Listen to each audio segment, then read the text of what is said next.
So let's repeat those breaking news. There have been 10 more deaths from COVID-19 in South Africa, bringing the total number of deaths to 75. 6 of the deaths were in the Western Cape, 2 in KwaZulu-Natal, 1 each in the Eastern Cape and Gauteng. The total number of positive cases standing at 3,953. But taking into account the recoveries of 1,473 and the deaths, the active number of cases in South Africa stands at 2,405. So we reflect on this with SABC Political editor Mzwandile Mbeje, who's at the Union Buildings in Pretoria ahead of President Cyril Ramaphosa's address. Mzwandile, it almost feels as if I'd imagine, and I'm just putting myself in his shoes if one can, the president that he's dealing with a moving target. Where is he now? What is he doing?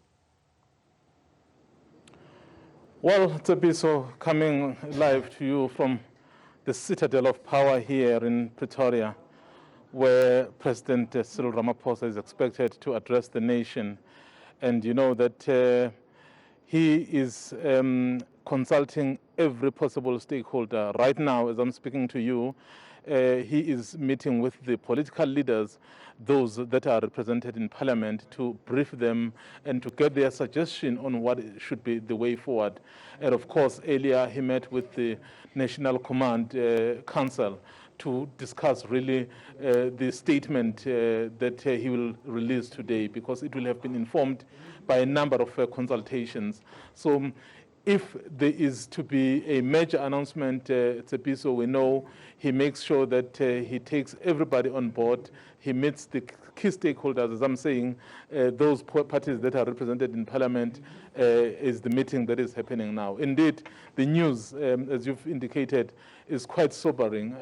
If you look at the increase of the number of cases and the deaths, 10 deaths already, so it's getting clear that this is really a serious matter.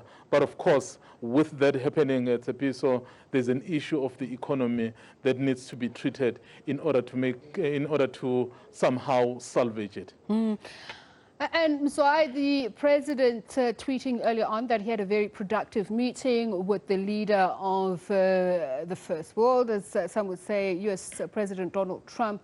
Calling it productive is very interesting, because one would love to be a fly on the wall and, you know, hear whether or not the question was, should I or shouldn't I? And what advice he would have given. We know very well that the U.S. president has called for a reopening of the economy in South Africa, not being in any better a place to keep its economy shut. Do you think that this would form a large part of the announcement that we're going to hear?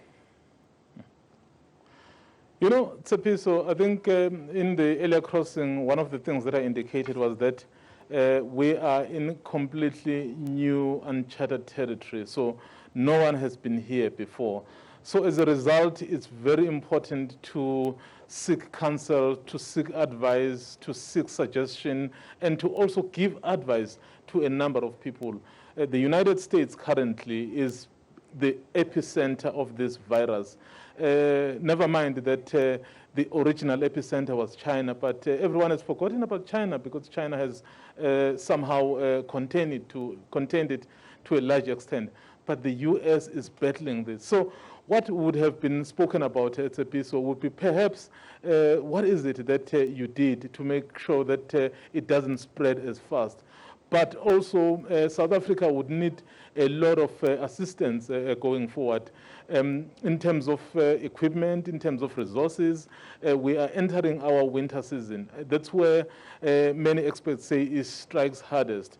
When those northern hemisphere countries were affected, it was in the middle of the winter. So now they are getting into summer, and then we are getting our winter.